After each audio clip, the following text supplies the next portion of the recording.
buenas tardes. Bienvenidos. Tengo hoy el gusto de compartir esta sesión con Walter Ugumay, que en Colombia se lo conoce muchísimo ya hoy en día. Casi estoy con ganas de decir que no necesita presentación. Antes de hacerla muy brevemente y mientras van entrando las últimas personas, quiero realmente agradecerle de corazón a la organización de Oiga Mirelea por haber invitado a Walter por este bellísimo festival y a Catalina Villa por haber formalizado todo y a todas las personas que además han hecho que se conozca a Cali, en Cali a Walter Ugumay, incluso reseñando sus obras. Por ejemplo, sé que está La deshumanización en el país de Cali, y a todos los lectores nuevos que puedan venir. Estábamos discutiendo con Walter Ugumay hace poco, y en Portugal es muy normal a veces hablar de los escritores por los que se siente más cariño simplemente por el nombre. Entonces a mí me cuesta mucho a veces no decirle simplemente Walter, como hay otros nombres que simplemente nos olvidamos un poco de los apellidos, pero es por cariño. Walter me decía que él cree que ha venido ya 5 veces a Colombia, 5 veces con esta. Yo estaba incluso con mi memoria en 4, pero sé que ha estado en Bogotá, tal vez 2 veces, que ha estado en Cartagena, que ha estado en Medellín y finalmente en Cali. Tal vez sea el escritor portugués contemporáneo que más nos ha visitado y afortunadamente uno de los que se ha traducido desde Medellín, además de otras ediciones que ya existen de él en otras partes. ¿Qué puedo yo decir de Walter Ugumay? Quienes no lo conozcan o no tengan el folleto, fue editor muchos años. Es un escritor portugués que tiene sobre todo novelas, poesía y algunos libros para niños. Hoy no vamos a estar hablando solamente de niños, aunque esa es una de las invitaciones principales del programa. Como novelista es tal vez el que es más leído hoy en Portugal.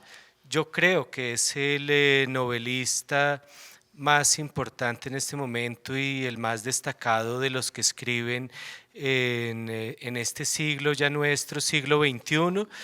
Y tiene todo un proyecto de libros por delante. En español ya prácticamente entre las ediciones colombianas y españolas podemos leer la mitad de su obra y, y al menos 2 de los libros de él están en la entrada de la biblioteca. Está El hijo de 1000 hombres y está La deshumanización, los 2 libros de Tragaluz.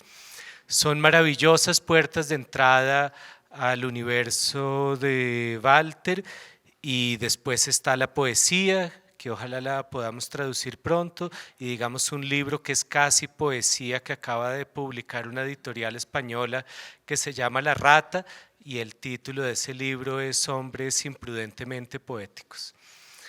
Entonces, bueno, muy bienvenido Walter, y además van a ver que su español es maravilloso. Gracias. Gracias a todos por estar aquí. Estoy diciendo solo gracias y gracias a todos por venir y por estar aquí. Muchas gracias. Y bueno, y gracias a la organización por invitarme. Y es una gran alegría venir otra vez a Colombia y encontraros aquí. Y a Jerónimo, que es mi traductor y un amigo. No sé si saben, pero Jerónimo es el más grande especialista en Fernando Pessoa del mundo hoy. Y lo digo yo que soy portugués y sé lo que ocurre cuando las personas intentan estudiar Fernando Pessoa, porque es un territorio muy ocupado. Y súbito llegó este hombre de Colombia y lo ha hecho de nuevo todo y nos ha hecho a pensar en Pessoa de una manera diferente. Y se puso como un acontecimiento increíble en las letras de Portugal, el pensamiento y el trabajo de Jerónimo Pizarro. Bueno, pero una pregunta que yo siempre evito es, digamos, hablar de Pessoa y de Pessoa en algunos escritores, y sin embargo le estaba contando hoy a Walter Hugo Mike en Guadalajara, porque Portugal es el país invitado a la Feria del Libro de Guadalajara en noviembre de este año. Estaré entrevistando a Lobo Antunes y sí quiero preguntarle algunas cosas sobre Fernando Pessoa, porque él ha dicho algunas cosas muy displicentes y con esos grandes autores siempre hay como movimientos a favor y en contra. Hoy teníamos en principio un tema, entre otros, difícil, que es el de la infancia, el de los niños. Hay mucho que se podría decir. Yo me quedé dándole vueltas porque sé que no me quería quedar únicamente ahí, pero hay por lo menos dos libros que se pueden considerar para niños. Después por lo menos está La deshumanización, que es contada por una niña, y está Un meu reino, Nuestro reino, que todavía falta en español, que está contado por un niño. Y El hijo de mil hombres, el segundo título que publicó Tragaluz, está dedicado o destinado para los niños. Entonces creo que sí son, digamos, parte de ese universo, y también me gustaría saber si todavía Walter Hugo May se siente un niño. Bueno, pero era un secreto, no se, no se podría saber.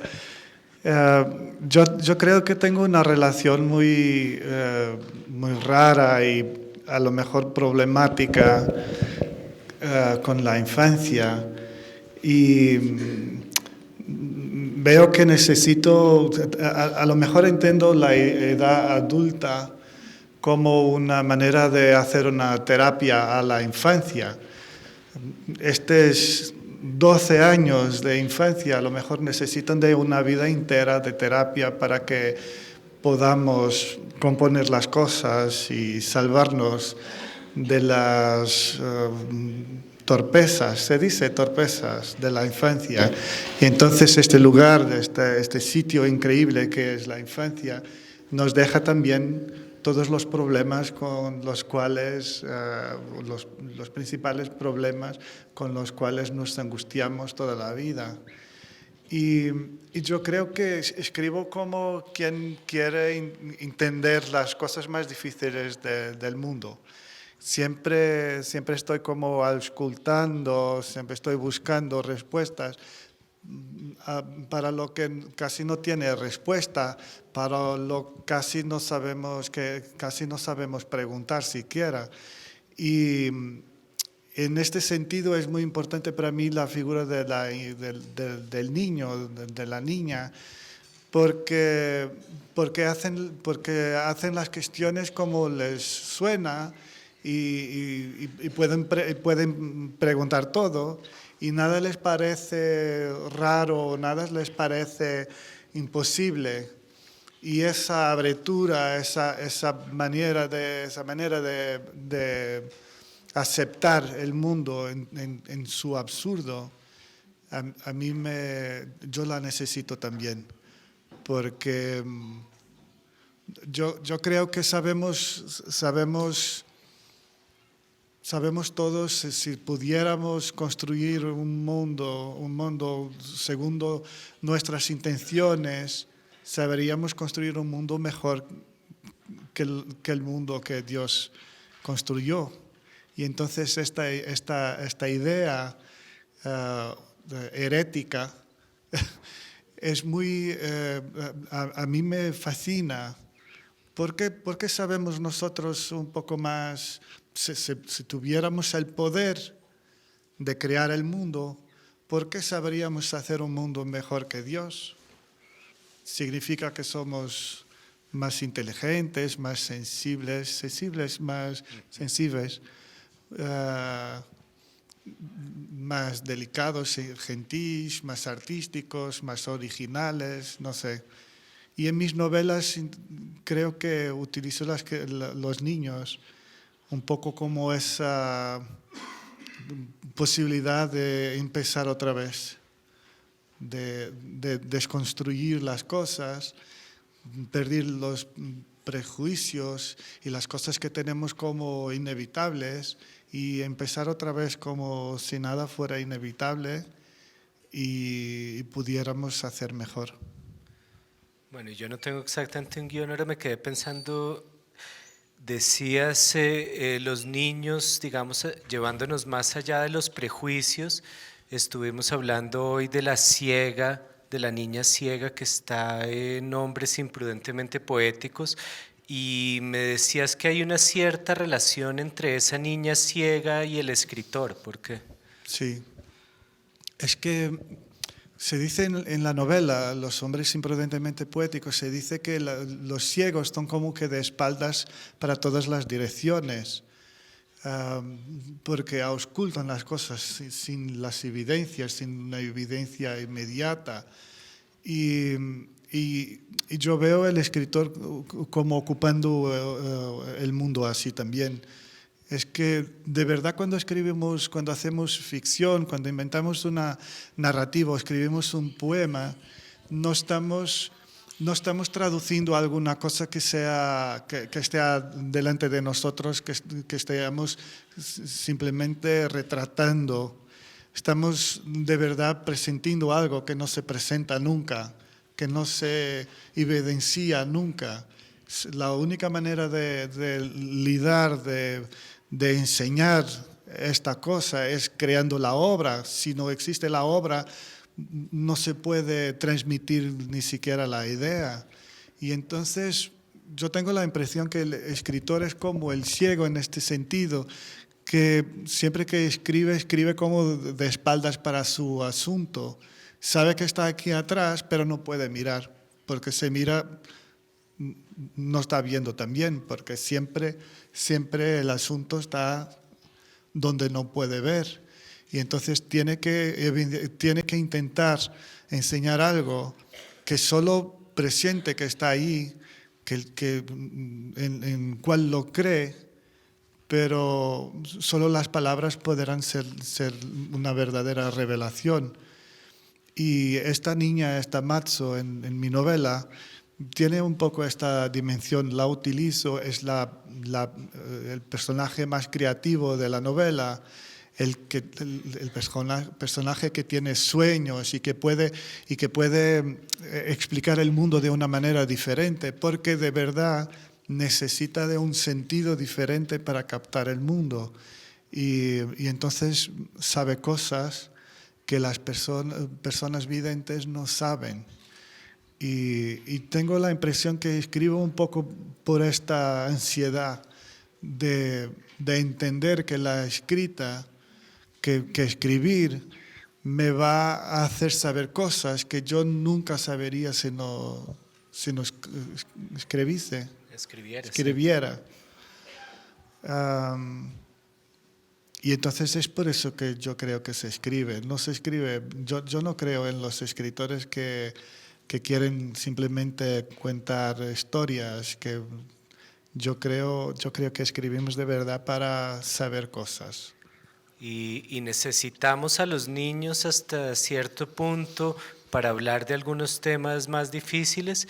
Pienso que en Memoria de Cadernos Coloniais es una niña hablando de los traumas coloniales en Mozambique, que en El Retorno de Dulce María Cardoso es un niño para poder hablar del trauma de abandonar Angola, donde Walter Hugo nació, y volver a Portugal. Pienso que la tetralogía de Walter Hugo May, que es la tetralogía, al menos esa llamada de las minúsculas, Nuestro Reino en 2004, El Remordimiento de Baltasar Serapión de 2006, Apocalipsis de los Trabajadores 2008, La Máquina de Hacer Españoles 2010, entre esos 4 libros el Premio Saramago en 2007, y después vienen en 2011 El Hijo de Mil Hombres, donde hay niños, La Deshumanización, donde hay una niña, Hombres Imprudentemente Poéticos, recientemente, donde también hay niños, y es como si los niños permitieran, al menos en estos 2 libros, La Deshumanización y El Hijo de Mil Hombres, hablar de temas que de otra forma sería muy difícil, y reconocer otras miradas frente a los estigmas y los prejuicios. Es como si el niño permitiera la pregunta y la respuesta pura, como si fuera más fuerte que toda la cultura, aceptar que los niños puedan preguntar y responder de una cierta manera. Y de alguna forma, mis novelas, si las piensas, no tienen una medianía, son extremas en las cosas de que hablan, la manera como hablan de todas las cosas, siempre están o muy negativas o muy positivas, oscilan entre dos polaridades muy acentuadas, porque quiero trabajar con una energía que sea retumbante. No entiendo no creo que exista la normalidad y no entiendo la capacidad creativa de la normalidad. Y entonces soy un poco como Caetano Veloso, que dice que cuando nos ven de cerca, todos somos monstruos. Y eso es el motor del pensamiento, es el motor de la literatura, la idea de sermos excepcionales, para bien, para mal. A lo mejor podemos ser un monstruo de belleza en algún aspecto y podemos ser un monstruo de alguna cosa terrible en otro aspecto, pero de verdad, analizados con detalle, todos somos anormales. No creo que exista, perdonen si pensaban que eran normales. No creo que sean. Y yo también no soy. Y esta oscilación que hago con las novelas, súbito parece que va a ser afectada por esta entidad increíble que es el niño o la niña, que aparece como una cosa de una candura, donde esperamos que no venga ¿cómo se dice?, la tormenta, y súbito puede radicar justo en esta pureza, en esta candura, toda la tormenta, porque es como el diapasón que nos explica. Los niños nos explican. Nosotros pensamos que no saben nada, que no entienden nada, pero yo creo de verdad que la mayoría de las veces nos explican. Y que si a lo mejor nosotros sabemos crear un mundo mejor que Dios, los niños saben crear un mundo mejor que nosotros. Y lo monstruoso está presente casi siempre en todos los libros, en todas las novelas de Walter Hugo May está lo monstruoso. Yo tenía por aquí una antología de tragaluz de poesía y el título es Todos los monstruos tienen tu nombre. Nosotros no somos normales, entonces ¿por qué tendríamos que normalizar la literatura para niños? ¿Por qué no podría ser monstruosa? Sí. Y de pronto lo es decir, de pronto lo es, y gran parte de la literatura, lo reconozcamos o no, de la tradicional, yo creo que es monstruosa, pero hay una cantidad, digamos, de ideas que tenemos de lo que le podemos o no mostrar a un niño. ¿Por qué? Bueno, la literatura normalmente para niños es muy moralista. Queremos que aprendan cosas. Y eso es un poco obsceno, porque deberíamos dejar que se divirtieran. ¿Por qué tenemos que decir a un niño, bueno, vas a leer para aprender? Y si quieren no aprender nada, si quieren solo ser felices. ¿Y si la felicidad es una cosa burra, que no sabe nada?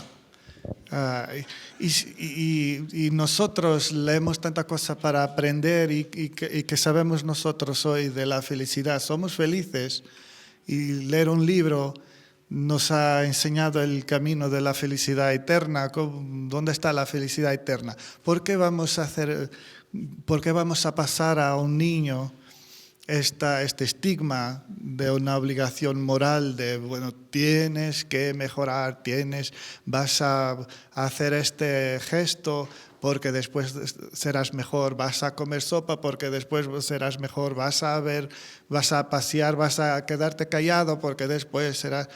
Y la mayoría de las veces no estamos atempados con la edad del niño, con las preocupaciones del niño, y no dejamos esta cosa sencilla de, bueno, ponte bien, sabrás mejor ponerte bien que yo, a lo mejor. Hay una palabra que yo le escucho mucho a Walter Hugo May, que es obscenidad. Sí. Mucho, obscenidad. ¿Por qué será? No sé. No había reparado. Toda la obscenidad se le puede, digamos, dar a los libros en los niños, a los niños a través de los libros.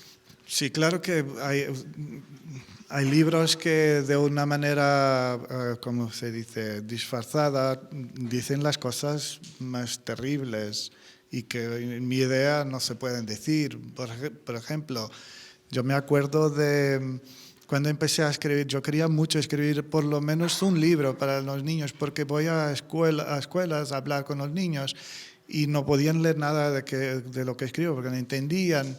Y yo quería mucho escribir por lo menos una pequeña historia, y compré varios libros que me decían que eran muy buenos, y el primero que empecé a leer era la historia de una chica que se quedaba en su casa al final de la tarde haciendo bollos, se dice, para comer dulces, Sí, pasteles. para su padre cuando venía de trabajar muy cansado.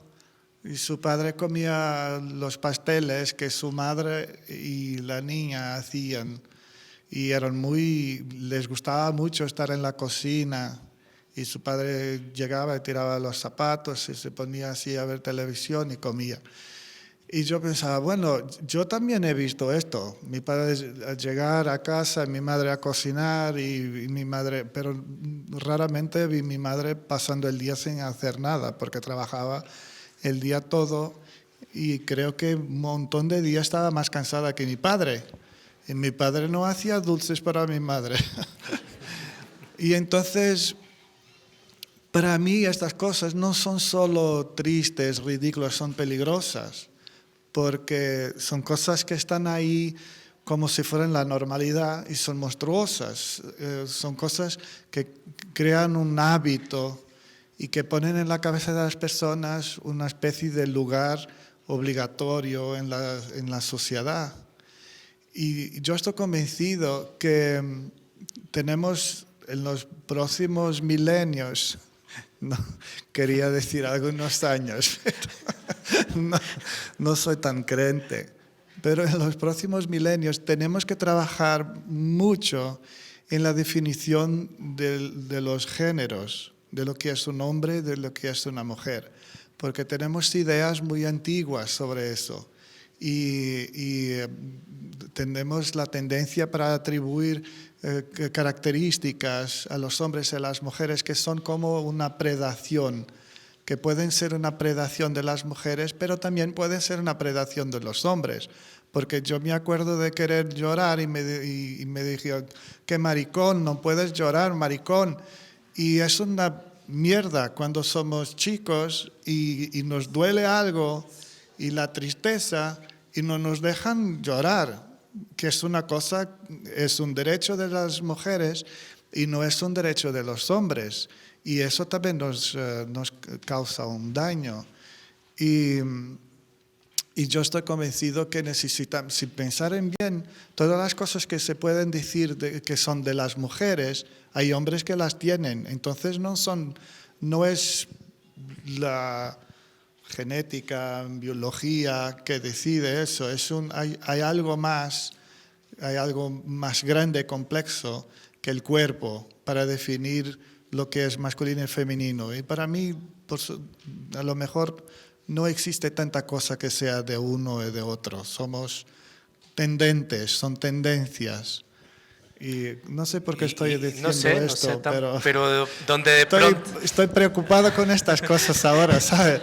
Porque creo que estamos viviendo en un tiempo en que el feminismo es urgente, pero es urgente un feminismo educado, consciente.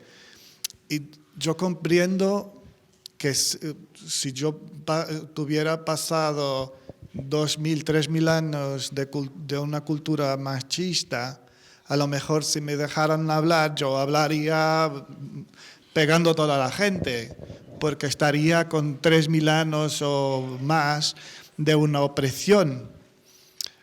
Pero eso no va a construir nada. Entonces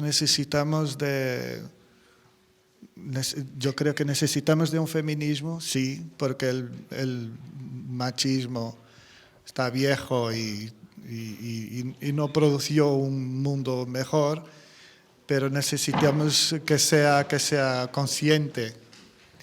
Y donde creo que está más clara esa idea difuminada de lo masculino y lo femenino es en la deshumanización. En El hijo de mil hombres, perdón, El hijo de mil hombres, pensando justamente, sí, porque está una idea de génesis, de nacimiento, de transformación, Sí. hay un personaje del que se podría hablar que se entiende que es gay y después ya se reconoce que lo es y se vive de otra manera en el momento en el que se lo hace y lo hace un niño además. Y ahí vuelvo yo a la idea de que normalmente son niños los que enfrentan los que pueden ser ciertos estigmas para que los veamos de otra manera. Uh-huh. Pero la deshumanización también, porque la deshumanización la quiso escribir en la voz de una niña. Y entonces ese desafío de escribir para la cabeza de una mujer, y de una mujer muy específica, porque es en ese tiempo en que deja de ser una niña y pasa a ser una adolescente, en que su cuerpo cambia, me trayó, ¿sí? Me ¿Traicionó? No, Me trajo. Me trajo una experiencia muy rica, que a mí me ha dado una maravilla. Y les puedo decir, por ejemplo, que pregunté a las mujeres, mis amigas, en el café, que se acordaban de la menstruación y no se acordaban de nada. Decían, bueno, la tuve un día y me pareció que poco, porque yo me acuerdo de algunas cosas en mi cuerpo y mi cuerpo es más simple, no hace nada, no tiene la magia de multiplicarse, lo que sea. Los hombres somos tan abreviados y no podía creer.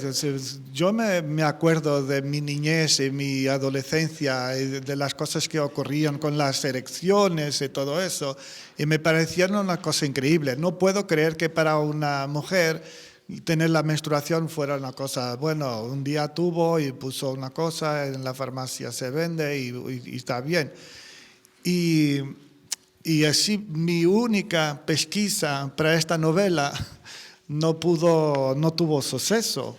Y entonces yo pensé, voy a escribir la idea que tengo yo de la menstruación, de lo que ocurre en la cabeza de una niña cuando aparece una cosa tan increíble como esa.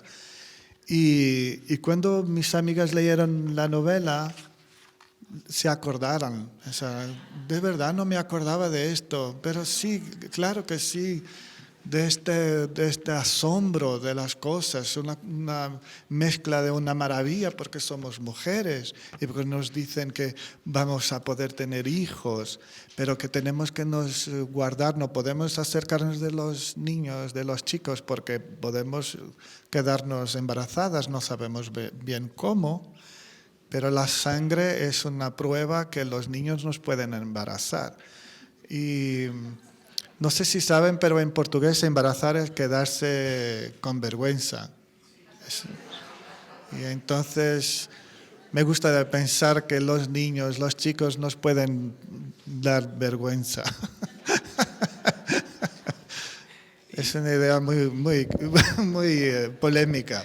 Y también pensé en El hijo de mil hombres porque la primera frase del Hijo de mil hombres es: un hombre llegó a los 40 años y asumió la tristeza de no tener un hijo.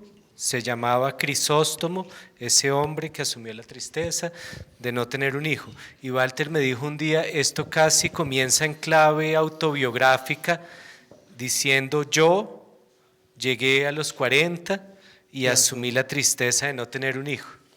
Y toda la gente me decía que eso era un sentimiento de mujeres, como si súbito yo pudiera inventar un reloj biológico para los hombres, como si los hombres no tuvieran un reloj biológico, no tuvieran una medida del tiempo de su propia vida para pensar, bueno, sería el tiempo para hacer esto, sería el tiempo para hacer esto, ahora a lo mejor debería estar en este estadio de mi vida. Y ha sido un tiempo muy confuso cuando salió la novela, porque yo no, bueno, yo escribí, explicaba esto en el almuerzo con ahora Lucía y las amigas que estaban con nosotros, que cuando yo quería escribir una columna para un periódico donde escribo siempre y pensaba que podría discutir esta cuestión de llegar en esta altura a los 38 y entender que a lo mejor toda mi vida soñé con libros y viajes y con tener un montón de amigos y una casa con 2 ventanas y debería tener soñado con cosas más normales, más comunes, como tener un hijo. Toda la gente, mismo sin leer libros, sabe hacer hijos. Y hay un montón de gente que no lee libros y tiene hijos. Y yo me sentí un poco estúpido, porque después de millares de libros no hice la cosa más buena que se puede hacer, que es tener hijos. y pensaba que lo podría hablar en este momento, pensaba que lo podría discutir un poco como si fuera una cosa muy sin daño, sin miedo. Y decidí empezar la crónica con esta idea. Un hombre llegó a los 40 y asumió la tristeza de no tener un hijo. Y luego me paré en la frase y ha sido demolidora para mí. Y pensé, no es una cosa que yo pueda discutir como si no me hiciera daño, porque de verdad todos los libros que escribí no valen un hijo. Y es un libro, es muy raro, porque todos mis libros, me acerqué de todas mis novelas como veniendo de lejos. Sabía que miraba al tiempo delante de mí y pensaba, un día voy a escribir sobre la Islandia, un día voy a escribir sobre Japón, voy a escribir sobre Brasil, los indios de Brasil, voy a escribir sobre un anciano en una casa de ancianos. Y El hijo de mil hombres no ha sido así. Empecé a escribir porque quería huir de esta frase, quería que no fuera ¿Por qué de mía. 1000 hombres? Para volver un poco. Porque luego me parece que deberíamos tener una conciencia un poco más integradora. Y vengo trabajando un poco un concepto de una identidad plural, una identidad excéntrica, como tienen los orientales, los japoneses, por ejemplo. Cuando un japonés se explica a él mismo, empieza por explicar su alrededor. Dice, si repararen, empieza, si pregunta, ¿cómo te llamas? Tú dirías, Pizarro, Jerónimo. Primero de los Pizarros, soy de estes, soy este plural. Y luego dentro de este plural, soy una especificación llamada Jerónimo. Esto es la conciencia japonesa y que explica a las personas que cada persona se siente primero como una pieza de una pluralidad, es como una identidad plural. Y en El hijo de mil hombres nos falta, yo trabajo un poco en esta idea que nos falta la conciencia de que las personas que están en la calle nos pertenecen también. Las personas que no están cerca, los niños que no tienen a nadie, los padres que no tienen niños, los niños que no tienen padres, te pertenecen. Y las cosas deberían ser más prácticas, más inmediatas, porque la conciencia debería cambiar. Estoy muy enfadado con esto, porque, por ejemplo, en Portugal tengo acompañado a varias personas que están intentando adoptar y las instituciones no entregan los niños, porque se entregan los niños no tienen más subvenciones. Entonces es necesario retrasar la entrega de los niños tanto cuanto se pueda para que la institución esté llena del producto que están de alguna manera vendiendo. Y esto me enfada y necesitábamos de cambiar todas las cosas.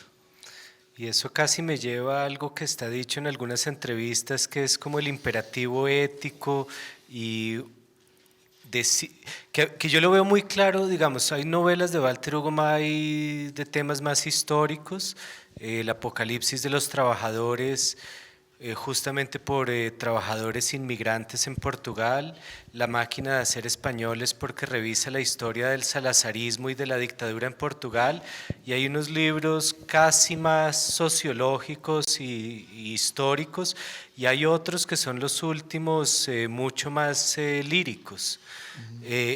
Martín López dice en la traducción de Hombres imprudentemente poéticos que están escritos casi como poemas, pero la dimensión ética no se pierde.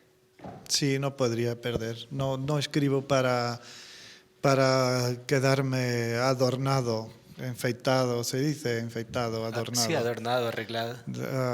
Quiero que sea una expresión bella porque quiero que sea arte, pero el arte solo hace sentido se tuvieron una propuesta ética, se tuvieron una dimensión de importancia axiológica que importe a la gente. Y entonces quiero que los libros sirvan para cambiar cosas, para cambiar el mundo, si quieren.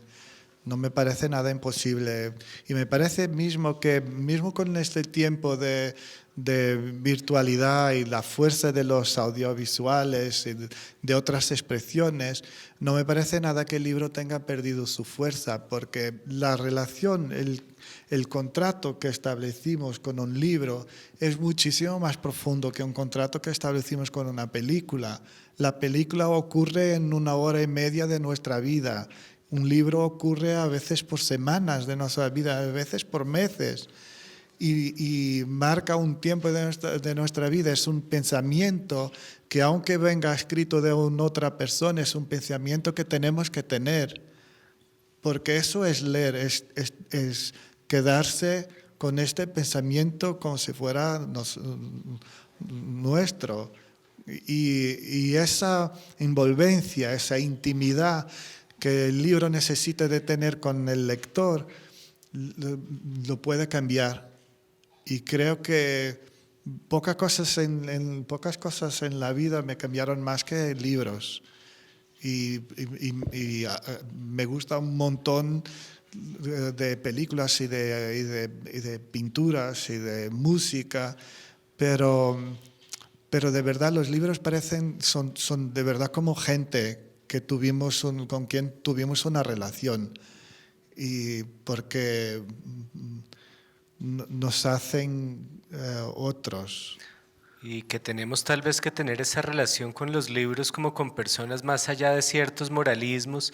Yo me acuerdo, voy a leer, hay dos personajes que quiero rescatar, el de Einar, por lo monstruoso, y el de la enana, que es la madre de ese hijo de 1000 hombres en el hijo de 1000 hombres. Dice, Einar tenía una sonrisa negra, la boca abierta como una cola, un trasero, un objeto mortífero, tenía la boca como un objeto, una cola que fuera algo con cuchillas y que cortara. Creí que realmente me devoraría, los dientes metálicos brillando en un agua negra como si fueran monedas gastadas de soltar hierro. No paraba de pensar que tenía prohibido contemplar un futuro a su lado. Era como desobedecer a la muerte, órdenes de la muerte del lado de allá de la vida, e Einar no podía ser mi novio. Pero la protagonista de la deshumanización se enamora de ese monstruo. Ella además es una menor de edad y el monstruo es mayor de edad. A mí me gusta mucho la manera como Bueno, es polémico porque Einar es más viejo y, y no piensa con clareza, pero la inspira a ella, como si la relación se equilibrara, porque ella se amadurece al punto de casi poder completar lo que falta a Einar. Y entonces a mí me encanta esta relación obscena.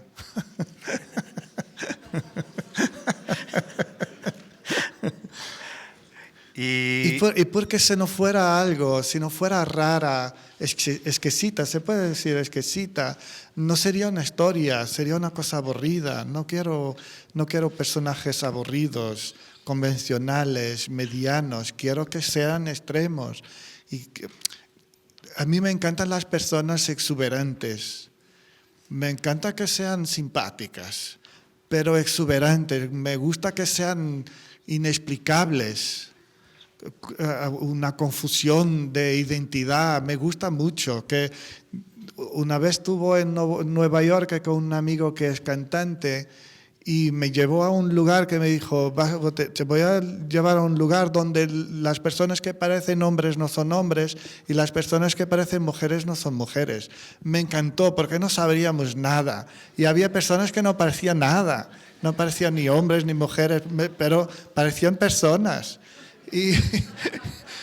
Y me encantó porque pensé que en esta sala estaban 133 personas que serían una increíble, no una novela, pero una increíble biblioteca, porque cada una podría desenvolver un pensamiento profundo de una tentativa, intención de explicar cómo somos tan capaces de ser otros. Y no sé por qué te estoy diciendo esto. Y sobre la nana, ¿qué pasaría a partir de la nana? Y por eso me gusta Einar y me gusta la nana, porque son figuras que transponen todas las convenciones y todo lo que esperamos. Digamos, la enana no tiene un marido, no se espera que lo tenga además, pero sin que nadie lo sepa, se acuesta con todos los hombres de la aldea, sino que no se enteran unos y los otros. En algún momento la enana queda embarazada, pero puede ser de cualquier hombre de la aldea y no sabe de cuál. Y además es como la monstruosa de la aldea, y la monstruosa de la aldea se acerca a la policía a poner una denuncia para que haya como una investigación de paternidad y se sepa cuál de los hombres de ese poblado es finalmente el que la dejó embarazada. A mí me gusta mucho porque todos la trataban como si fuera una cosita, que no tendría amor, que no serviría para nadita, que tenía la comidita pequeñita, le regalaban los bocadillos, las cositas que restaban, porque con cualquier cosita se alimentaba, como si fuera una niña, es casi otra niña de mis novelas. Y no viviera de verdad, como si jugase solo. Y luego, sin saber, sin tener un nombre institucionalizado, tenía todos los hombres de la aldea. Y a mí me gusta mucho. Es inspirada en una mujer de una aldea portuguesa que tuvo un hijo. No era enana. Yo peoré las cosas en mi novela. Creé un desafío aún mayor. Pero de verdad ocurrió en el interior una polémica así, en que la mujer se tenía acostado con todos los hombres de su pueblo. Y bueno, tenía un gran corazón. Es una cosa... Es una de las pasajes más bonitas del capítulo. Es cuando ella dice a las mujeres, las amigas, dice que buen sería si un día pensamos en una enana así, y ella dice que buen sería si un día encontrara un hombre con un grande corazón y las mujeres, escuchando grande, pensaban solo en cosas que no cabrían en una persona de este tamaño.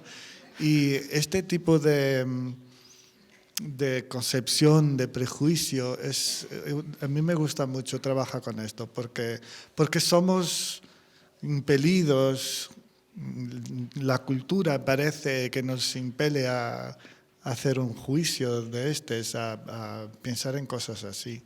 Me gusta perturbar, no es perturbar, castigar un poco la conciencia dominante. Y bueno, este libro, La deshumanización, ¿en qué consistiría realmente la humanización? Porque por algunos pasajes justamente de estos libros parecería que está en el amor, estábamos hablando de un gran hombre, y parece que una de las formas de llegar a esa humanización es a través del amor y es lo que está creo que sugerido en casi todos como una de las soluciones de las que nos alejamos más. ¿Y qué tipo de amor? Sí, sabes que yo estoy un poco de acuerdo ahora con Amos Oz, que dice que a lo mejor no es el amor, pero la paz que puede salvar al mundo. Porque no vamos a Bueno, amar toda y la él gente. también dice que es la imaginación que nos salvaría del fanatismo. Sí, sí, en el mismo ensayo.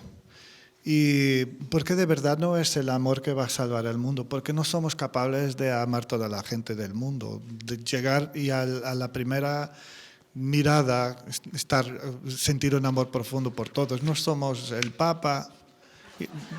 El Papa creo que ama a toda la gente. Y, y no sé quién más. Um, Y entonces creo que la humanización parte de este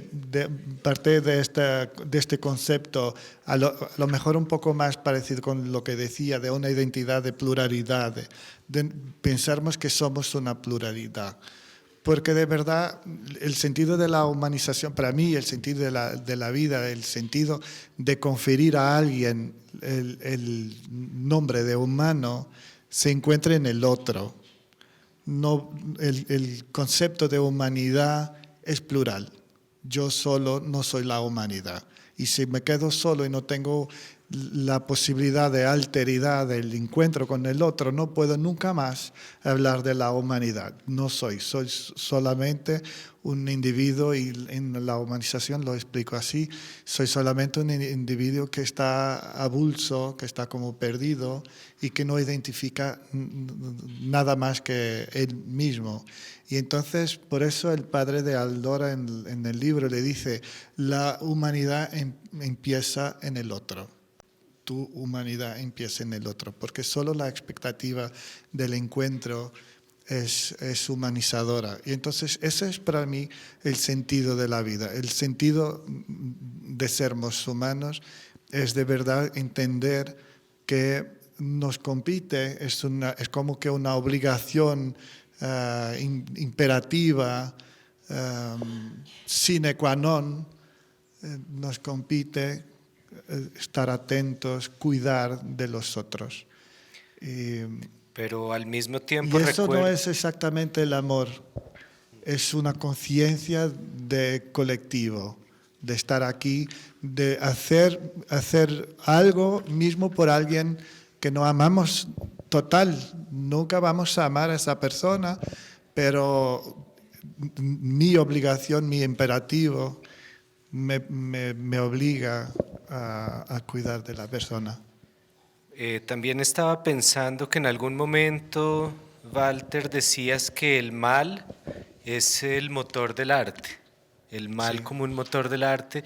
Me acuerdo que creo que no está aquí, pero que llega más tarde, que Pilar Quintana, la autora caleña de La Perra, que es el libro que estábamos sí, viendo sí. ahora, dice que una de las cuestiones principales de ella en La Perra es pensar cómo incluso los buenos, las buenas personas, pueden cometer actos terribles.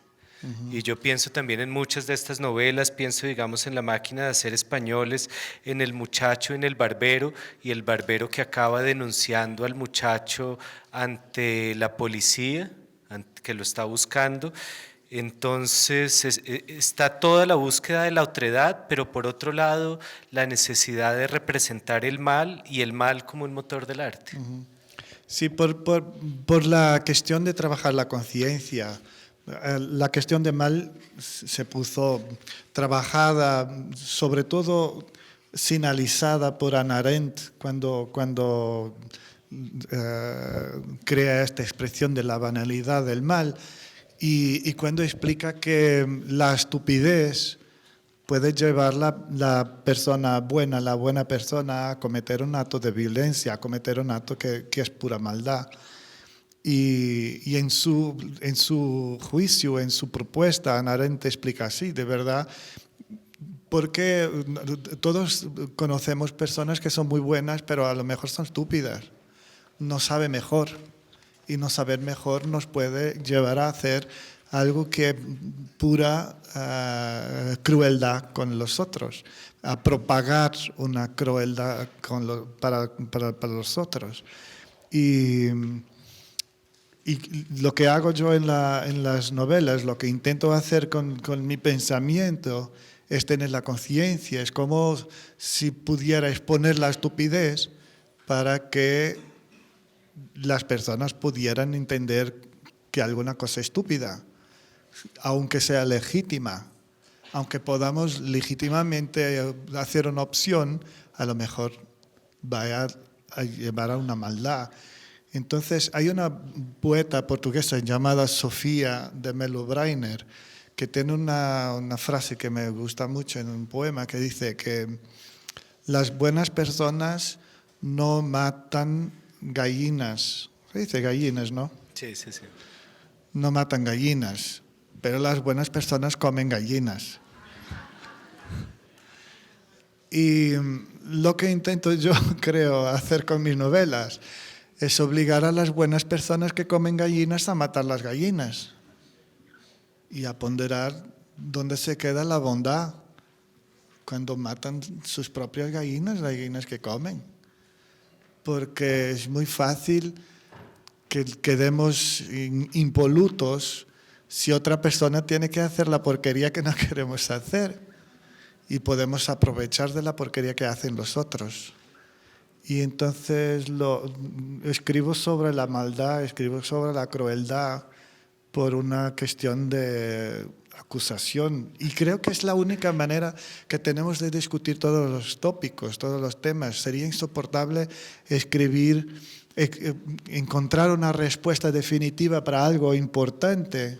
Si fuera para algo que no importa, a lo mejor es posible, pero encontrar una respuesta para algo importante utilizando solo un discurso positivo y hablando solo de cosas rosa, porque no es la verdad. La realidad no es solo buena y entonces no vamos a solucionar nada si no hablamos de la realidad como es la realidad. Y después de un tiempo en el que el pensamiento estuvo en Portugal en las diferentes edades, porque en la tetralogía es la infancia, la adolescencia, la adultez, la vejez en cada uno de los libros, empiezan a surgir libros que ya están fuera de Portugal, uno en Islandia y tratando de tener una mundividencia, una visión de mundo de Islandia, uno en Japón y parece que uno en preparación que pasaría en Brasil. Y en islas, y 3 libros sobre islas, y ya fuera de Portugal. Portugal está quedándose, digamos, en este momento fuera de ese pensamiento narrativo. Sí, bueno, yo soy portugués y mi radical tendrá que estar en mis libros de cualquier manera, pero intento huir de mi portugalidad tanto cuanto pueda. Yo creo que me agoté un poco de la idea. Los portugueses tienen una filosofía de la portugalidad que es obsesionada. Y tú sabes de eso. Todos nuestros filósofos son filósofos de la portugalidad, como si hubiera solo una cuestión en el mundo a responder: ¿qué es un portugués? ¿Qué es Portugal? ¿Para dónde va Portugal? Bueno, Saramago inventó la idea que la península iba a la deriva por el mar adentro. No va a salir de ahí.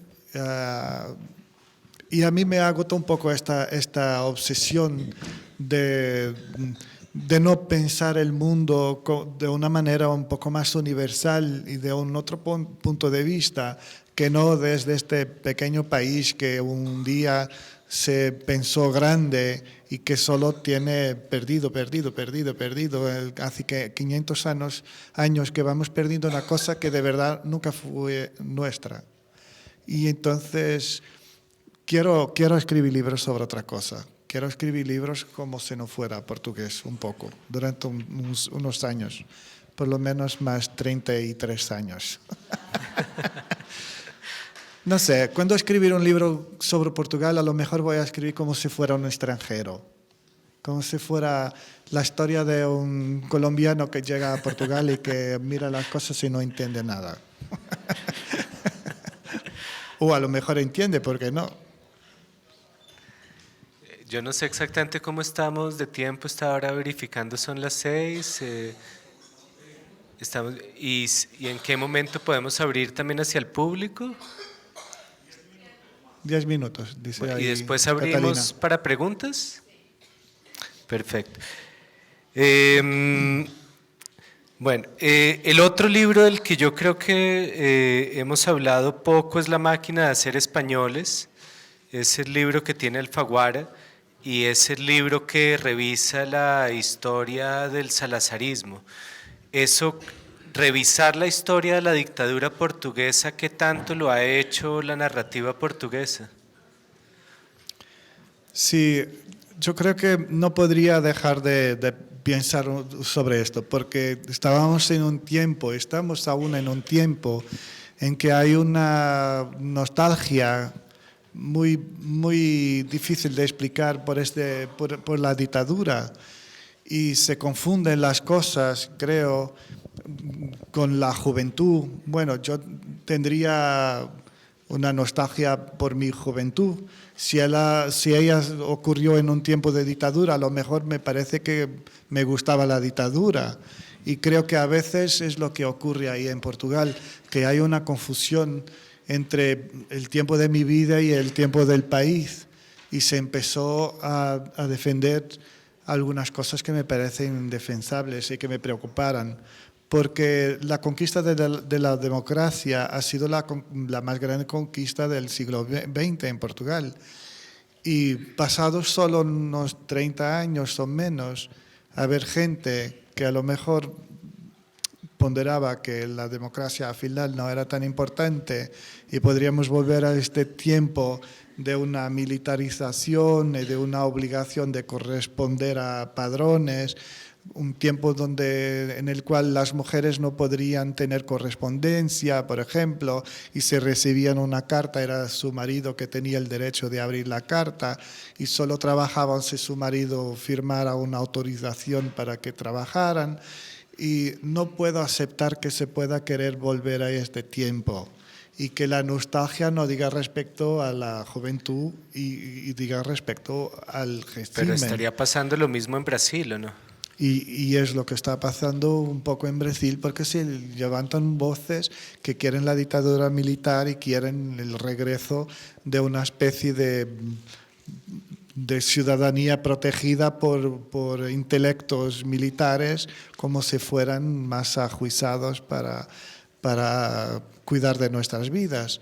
Y entonces esto me horroriza. Y hubo un programa importante en Portugal de televisión que intentó elegir con una votación popular cuál sería la figura más importante de la historia de Portugal. Y el pueblo votó y ganó el dictador, el hijo de puta del dictador, que estuvo ahí 48 años dictando, ganó como la figura más importante, más brillante de la historia de 800 años de Portugal. Entonces creo que yo necesité de escribir esta novela y luego necesité de no escribir más nada sobre Portugal. Claro. Porque no entiendo y lo que entiendo me enfada muchísimo. Y lo que es curioso es que la persona que busque los últimos libros de Walter Hugo May encuentra el de Hombres imprudentemente poéticos, que es sobre una cosmovisión japonesa, encuentra este que está ahí de la publicación de la mortalidad, que es poesía, y es Walter Hugo May, que se había escondido o ocultado un poco como poeta, que ya había sido poeta, que había editado poesía, que siempre escribió poesía, ahora presentándose un poco finalmente, no sé si de forma tímida, como poeta con un libro en una colección de poesía muy conocida. Eso, y después de depurar, y yo creo que va a ser algo históricamente complicado, yo no me acuerdo, yo puedo estar exagerando, pero creo que hay como 15 libros de poesía pequeñitos. Sí, a lo mejor 15, 14, 15. Y Sí. de esos 15 creo que desaparecieron 6 y esta es una recopilación de solo algunos libros y de solo alguna de la poesía de Walter Hugo May. ¿Cómo ha sido ese proceso? Que además tiene un libro curiosísimo, el del título de Pornografía erudita, donde Walter Hugo May aparece desnudo en la cubierta. Porque era más joven, no tenía barriga y podía hacer estas cosas. Ahora no es muy sensato. Me gustaría poder hacerlo, pero no puedo. No estoy físicamente habilitado a la nudez. Y además porque hoy hablábamos que la poesía que le interesa en este momento más a Walter Hugo May es de algunas mujeres y que él ve el futuro de la poesía escrita en portugués en algunas voces femeninas. Sí, de verdad lo que me parece es que lo que de más importante está ocurriendo en la poesía, en la expresión escrita, es la voz de las nuevas mujeres. Porque hablábamos de eso hace poco, porque me parece que están escribiendo por la primera vez como una generación larga y no como una cosa muy puntual de una gran poeta o dos grandes poetas en una generación. Ahora hay, yo conozco bien la poesía en Portugal o en Brasil, un poco en España, y me parece que hay como que 10, 15 nombres importantes de mujeres hasta los 45 y que están por la primera vez escribiendo una poesía que no es una reacción a los hombres. Y esto es un cambio en la historia de las mujeres, en el discurso de las mujeres, porque los hombres escribieron un montón de poemas para las mujeres, pero hace siglos que escriben un montón de poemas para ellos mismos. Y las mujeres, solo puntualmente aparecía una cosa que se libertaba de los hombres. Y en la historia de Portugal, las grandes poetisas, las grandes poetas mujeres, escriben poemas de amor en que el tópico, en la verdad, es el hombre, como si fuera una reacción a la presencia del hombre, la importancia del hombre en su vida y la importancia del hombre en el mundo. Y las poetas de hoy no, hablan de su escatología. Me gusta mucho que sean feas, no como personas, porque algunas ni siquiera las conozco, pero que escriban cosas feas, que no sean cosas para cazar, que no están escribiendo poemas para quedarse bellas y solteras. Pero y hoy mira, escuchábamos, oiga, mire, vea, aquí no hay feas. Para aquí que no hay feas, sí, bueno, pero estamos en Cali. En Portugal ni todas las tierras son como Cali, algunas son diferentes. Y eso me parece increíble de asistir hoy a este cambio de postura, de paradigma en el discurso de la mujer que trae para el centro del poema, que trae para el centro de la sociedad una temática que no depende de los hombres y que no está hecha para agradar a los hombres, para poner la mujer adornada, para poner la mujer bonita, bella. Cuando, por ejemplo, a mí me encanta una poeta, yo sé que es maluca, loca, y vosotros van a quedarse horrorizados, pero me encanta una mujer brasileña llamada Carla Diakov, que hace una cosa loca, pero me encanta. Hace dibujos con su menstruación. porque quiere que su escatología, que su cuerpo, se dice vagina, no sea inmediatamente un lugar de deseo, de predación para los hombres. Quiere que sea una cosa completa, que tiene menstruación y a veces está sucia, se ensucia y con la cual puede crear otras cosas que no niños. Puede hacer otras cosas con su vagina que no regalarla a los chicos, a los hombres. Y entonces hace sus dibujos y los pone junto de los poemas y los publica en su Facebook, en su blog, y habla de su cuerpo sin que sea un asunto de hombres, siendo su cuerpo su asunto. Y yo me parece esto, Flor Espanca no haría esto en el tiempo. Bueno, todas las poetas, las grandes, maravillosas poetas del pasado no harían esto, no hablarían así. Y me parece importante que las mujeres empiecen a hablar así. Bueno, ahora sí abro hacia las preguntas. Como tenemos poco tiempo, láncense sin esperar mucho. Buenas noches. Hola. Buenas noches, Walter. Mi pregunta es la siguiente. Hace poco terminé de leer un libro de Susan Sontag que se llama Ante el dolor de los demás. Ella habla allí de que a nosotros nos gusta, nos disfrutamos ver imágenes de desastres y de todo de cosas desastrosas, lo disfrutamos. ¿Cómo es en el tiempo actual la tecnología? Yo considero que la tecnología nos ha deshumanizado. Entonces mi pregunta es así. Yo tengo alguna dificultad en comprender. ¿Qué consideras cómo usas la tecnología? ¿Cómo crees que la tecnología nos ha deshumanizado? Esa es la pregunta. Terminología. La tecnología deshumaniza. Sí, claro. Bueno, hay estudios y Walter Benjamin, por ejemplo, piensa muchísimo sobre la cuestión de la influencia de la era de la técnica. De verdad, toda la vida el hombre intentó dominar la técnica para que fuera a su favor, ¿no? Y hoy que estamos viviendo en la era de la técnica, no parece que estemos más amables, sobre todo no sé si estamos más felices. Y sí, yo creo que las máquinas van a ser como que predadoras, sobre todo porque van a introducir cambios y la concepción de humanidad que tenemos deja de ser la misma.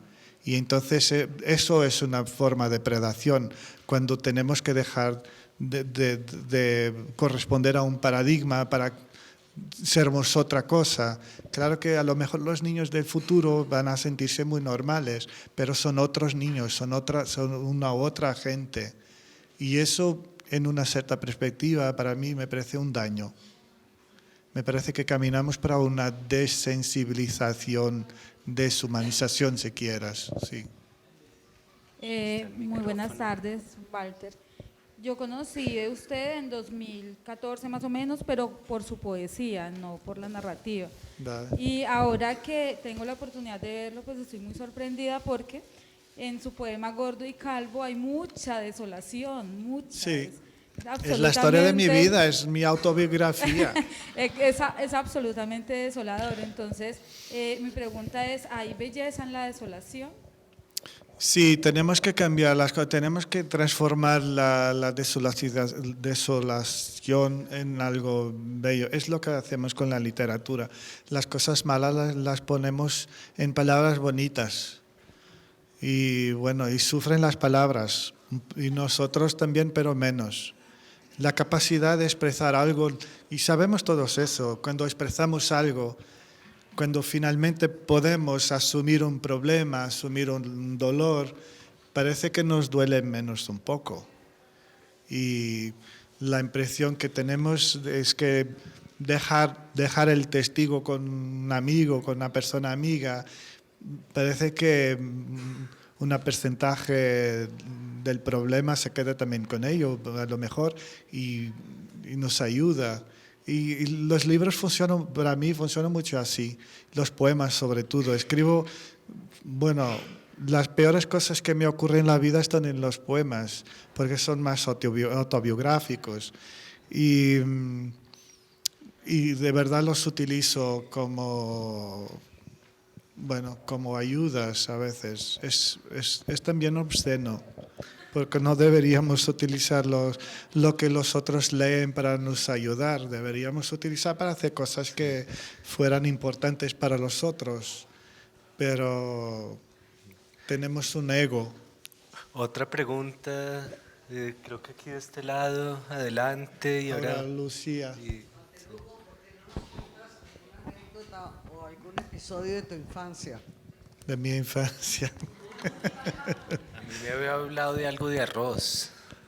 Ah, sí, hablé de eso. Es que tuvo una infancia un poco distinta, difícil, vamos. Yo no sabía que era tan difícil, me apercibí un poco despacio. Y bueno, teníamos algunas situaciones. Yo conté en Cartagena que solo más tarde me dije a mi hermana que me decía, ¿te acuerdas cuando estuvimos un mes comiendo arroz? Porque estábamos todos de dieta para quedarnos un poco más, porque nos haría bien a la salud, y quedaríamos un poco más delgados. Es porque no teníamos dinero para comer nada más. Y yo no sabía, yo hice la dieta del arroz entusiásticamente. Me parecía muy aburrido, pero parecía una cosa que de una inteligencia superior y decía, vamos a quedar maravillosos, bellos, voy a ser magro, flaquito para toda la vida. Y teníamos un montón de cosas así. Me gustaba mucho en el verano cuando nos dejaban dormir afuera. Teníamos un quintal, ¿se dice? Un quintal, no. Un patio. Un patio, sí, un lugar muy largo con algunos árboles y todo eso.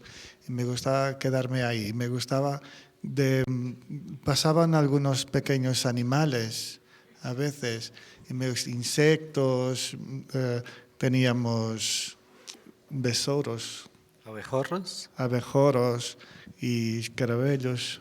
Escarabajos.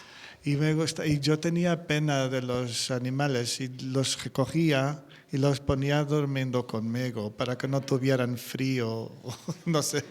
Y entonces tenía un montón de animalitos y algunos, mi hermana me decía que me harían daño, pero yo no sabía, como centopeas se dice. 100 pies. 100 pies, porque no parecían tener boca. Y me gustaba que no se perdieran. Yo pensaba siempre, con esta tierra tan grande que era este patio, ¿cómo saberían volver a casa? ¿Cómo saberían encontrar otra vez la madre, el padre, los hijos? Y pensaba siempre que estos animales pequeñitos que no pueden levantar la cabeza para ver dónde están las otras personas animales, ¿cómo tendrían una vida social así afectiva? Y entonces yo quería mucho tener así como que lugares donde ponerlos. Y quería, en invierno hacía una cosa muy rara, que era tapar las plantas para que no tuvieran frío. Escribí sobre eso una vez. Y lamentaba mucho que no tuvieran unas mantas, ¿se dice manta? Mantas largas, grandes para los árboles, porque se quedaban en la intemperie. Y entonces me gustaba mucho que hubiera una protección así. Quería mucho que las casas fueran grandes y que pudiéramos traer las cosas para dentro de las casas para que no se quedaran en la intemperie. Aún hoy pienso en eso. Aún hoy, cuando estuvimos ayer por la noche con Jorge, estuvimos ahí en un lugar cerca del río donde tienen unos árboles increíbles iluminados. Le decía, pero es un escenario, es tan perfecto, parece que alguien está protegiendo como si estuviera dentro de una casa, porque no puede haber una intemperie ahí, no se puede hacer daño a estos árboles, son muy bonitos. Bueno, no me maten, pero estamos cortos de tiempo. Si pudiéramos hacer las preguntas afuera, no sé si es que yo creo que estamos realmente al borde. Bueno, 2 preguntas más y sí salimos. Entonces, sí, aquí adelante, el señor Stout y la señora también, ellos dos. Aprovechando que la entrevista fue tan exhaustiva y tan bien documentada y que su palabra es tan mágica y que le gustan las cosas fuera de lugar y raras y monstruosas, no puedo ceder, cedo a la tentación de preguntarle por el fenómeno mediático Cristiano Ronaldo. Ah, sí, a mí me gusta mucho Cristiano, porque es un campeón y está haciendo muy bien a los niños, a los jóvenes en Portugal, ¿sabe? Porque Portugal tiene esta idea, es una periferia europea y somos muy fácilmente olvidados por los europeos enteros. Y entonces es muy importante que exista algún ícono, alguna figura que pueda enseñar a los niños que hay otros caminos, que hay sueños, que se puede ser mejor, que se puede hacer, que si haces porque de verdad Cristiano hace un esfuerzo increíble, trabaja increíblemente para ser como es. Y es una prueba de resistencia y de fuerza. Y entonces lo admiro mucho. Claro, me gustaría que leyese libros. Quería muchísimo que Cristiano pudiera leer unos libros de vez en cuando. A lo mejor se va a ser titular en Portugal. A lo mejor cuando cese de competir va a tener tiempo y va a empezar a leer novelas y ensayos. Va a escribir seguro, alguien va a escribir por él, no sé. Pero bueno, me gustaría que fuéramos todos tan buenos en lo que hacemos como él es en lo que hace, pero que leésemos libros también. Y por favor. En algún momento de la charla utilizas un adjetivo contundente al referirte a un dictador, adjetivo que comparto plenamente. La pregunta es, sea de derecha o sea de izquierda, ¿el adjetivo es el mismo Sí. o tú haces diferenciación? No hago, porque yo no puedo aceptar, y siendo escritor, vivo para decir cosas y pensar cosas. No puedo aceptar que, mismo que yo no sepa más inteligente, no puedo aceptar que no me dejen pensar y hablar. Y entonces no puedo admitir ninguna forma de censura. La única cosa que nos debe censurar es si no estamos de buena fe. La única cosa que es importante es cuando digamos algo, mismo que sea una cosa burra, estemos hablando de buena fe. Porque es necesario que hablemos para que encontremos las diferencias, las personas que piensan mejor, las personas que están pensando un poco peor. Es necesario que hablen, que podamos decir las cosas, porque la única importancia es la buena fe. Porque si partimos del presupuesto que estamos aquí con la misma intención de mejorar las cosas, entonces podemos hablar. Ahora, si estuviéramos hablando por un programa, por un partido, una idea ideológica, si tenemos una cosa secreta que queremos aprobar y estamos manipulando, ahí no me gusta, no estoy. Y la dictadura, sean de derecha, sean de izquierda, son todas la misma mierda. Bueno, muchas gracias. Gracias.